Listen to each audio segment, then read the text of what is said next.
মুকুন্দনগরে বিবাহবার্ষিকীর দিন গিয়ে মায়ের পুজোটা সুষ্ঠুভাবে দেওয়ার পরেই পাশেই ছিল মহাদেবের একটা লিঙ্গ মূর্তি।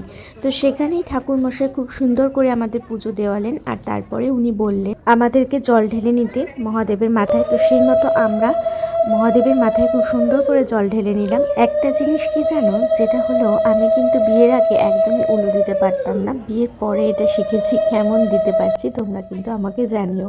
যেহেতু মুকুন্দনগরে আমি আগে গিয়েছি আমার প্রি ওয়েডিংয়ের সময় আর আমার দাদার বিয়ের প্রি ওয়েডিংয়ের সময়, তাই আমি জানি ওখানে মায়ের মন্দির রয়েছে আর সঙ্গে মহাদেবের লিঙ্গমূর্তিও রয়েছে। তো সেই মতো আমি সমস্ত কিছু গুছিয়ে নিয়ে গিয়েছিলাম।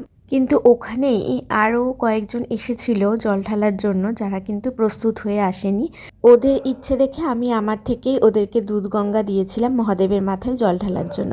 ভিডিওটার পরবর্তী পার্টগুলো দেখার জন্য অবশ্যই কিন্তু আমার পাশে থেকো।